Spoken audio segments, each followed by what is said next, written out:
It's the hydration drink rage that has gotten parents digging very deep in their pockets. The drink has hit South African stores today with much anticipation from youthful consumers. It's really a story about two social media influencers and the branding power of social media. So what's all the fuss about? Joining us now is Jared Doyle, who's founder of Jared Doyle Consulting. Jared, a very good afternoon to you. A hydration drink that has put so much pressure, not only on children, but their parents too. It's really caused chaos in many homes. What's happening? Is this a bold show of the power of social media and in an era of influencers?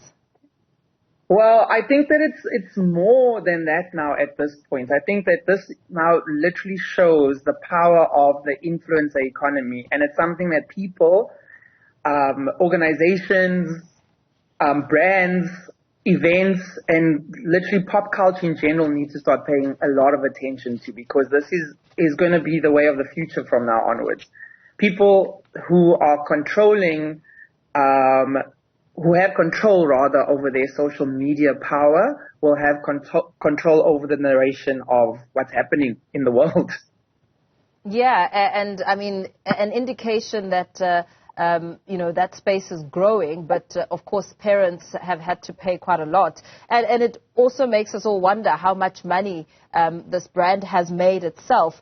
Why does this conversation matter? Because what we're talking about here is a drink that came onto the shelves, about 450 Rand, exorbitant price. I mean, a lot could be bought with that amount of money just for a bottle of hydration, as my son says. Yeah.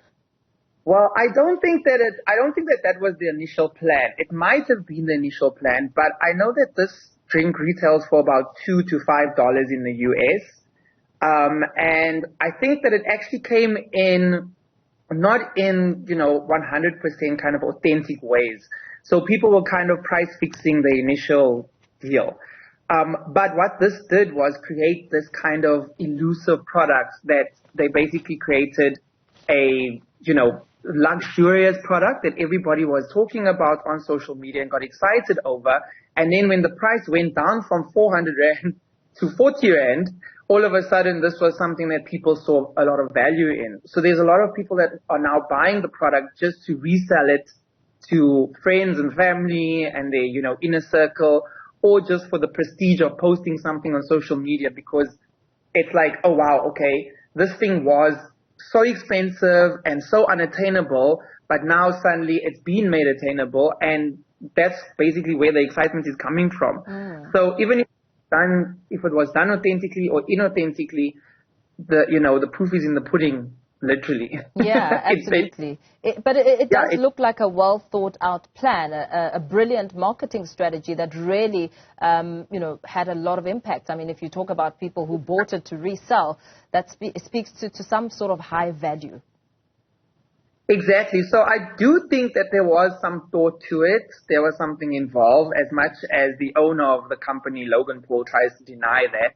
I do think that there was a little bit of strategic intent around pushing that kind of narrative 2 weeks before the product was launched. It's just too convenient. And then what they did was a very kind of unique approach, was to seed then the product to different kind of levels of influencers with various demographics. So they would kind of speak to the kids. That's why your kids are fully aware of what this hydration drink prime is. It's not the audience that this particular influencer, Logan Paul, has is not necessarily, the tween market and the teenage market, but more kind of older teenagers. So the mere fact that the tweens are all excited about this means that there was definitely some thought behind them seeding this product into the right kind of, you can't even say hands, onto the right kind of laptops and content creators, and giving that product to people that have an influence within their communities. So this just goes back to my initial point, where you need to start paying attention to what your children are watching online and who they're engaging with, who they're talking to. So now, we can take it away from just the marketing activity and selling a product to parents starting to be more diligent and paying more attention to what their children are actually consuming online at this point, because anything can be sold to them. We've seen it now. And, I don't know if you're a parent, but I'm sure that you're going to have to make a checkers run at some point. Yes, I probably think it's tonight or tomorrow morning sometime that I'm going to have to do my run. But let's talk about some of the more intricate dangers. I mean, you touch on something very, very important, parents being more diligent and aware of what children are actually doing on social media and how this message is being passed around. I mean, even if you're not initially on social media, you certainly got the call last night that this is going to happen. What then do we do when it comes to the different personalities? Some people are more likely to be very obsessive about buying things. Sometimes they buy things that they don't need, which speaks to another sort of disorder and the dangers around this type of marketing targeted at that group of people. Yeah. Well, basically, for the first part of your question, I think that parents need to do research into, the age group of their children and making themselves aware of what the children are watching online, and then take it the next step further and download apps that are available. Most of them are even available for free that can protect your children against content that you don't want them seeing online when they are obviously engaging with their different social media platforms. And then the second part of it is that I think that now, influencing and marketing and advertising has been around for centuries. So you can't kind of blame this day and age, as people will, to say, oh no, our children are being influenced to watch this and buy that and consume this. Because I'm pretty sure that in the Stone Ages, the one cave person was telling the other cave person that this meat was better than that meat. Mm-hmm. And that is basically a form of influence anyways. So it basically comes down to word of mouth and what my friend is doing, what the next person is doing. And that's what social media is.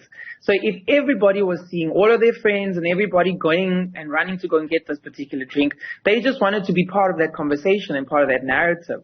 And it feeds into that culture of having a like on your post and sharing it with your friends and being the first one to get something and, ooh, I've tasted this and we're going to have this conversation.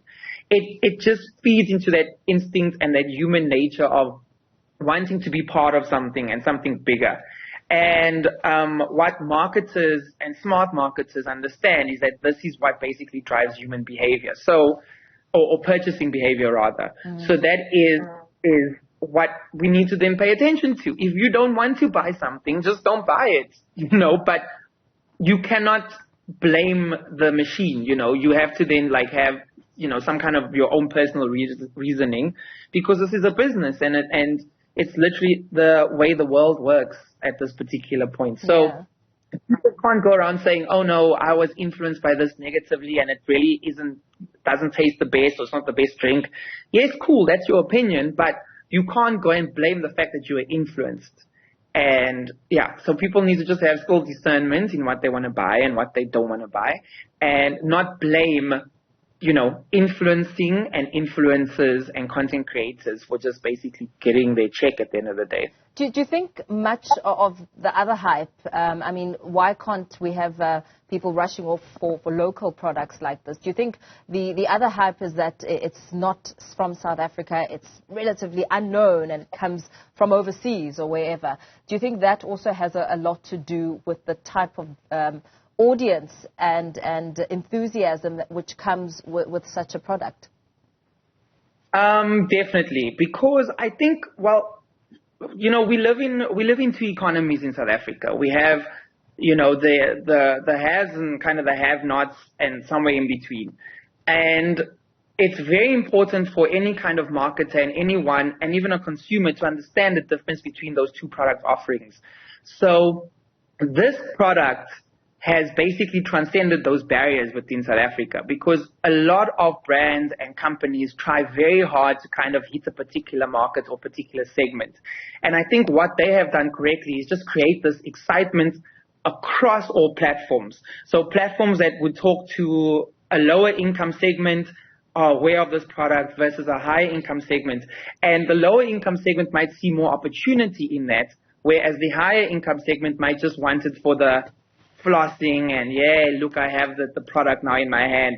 Whereas the lower income segments are like, you can buy this product from me and be like everybody else that is, flexing with this particular product. So It's definitely part and parcel of this being an international product. It's definitely part and parcel for the influencer Logan Paul that actually created this product and is selling this product overseas, and their marketing strategy and their approach. And I also think that South Africans in general underestimate the power of how much we are in the world and how strong TikTok and the TikTok generation has kind of just all become this one kind of, what's the word we're using in the millennial times? One world. We all, like we all consume the same culture. We all see the same shows. We all engage with everything. And South Africans, from the entertainment industry to the way we consume media, to the way we purchase and make purchase decisions, we need to still be very cognizant that we are part of this whole global economy and global empire. So we are influenced in that regard.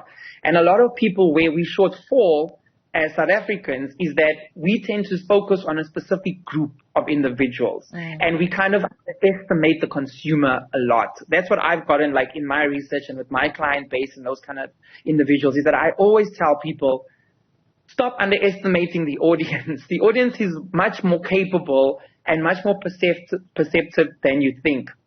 Yeah. So they give them high value, give them something that is kind of attainable. And the perfect example is with this particular product. Not everyone will know a backstory of something like price fixing or that kind of stuff, or it was brought into the country illegally, but they will know 400 Rand for a bottle of hydration is ridiculous. But now that it's 49 Rand, I need to go and get this thing because everyone's going to get that. That is something that everybody's going to understand.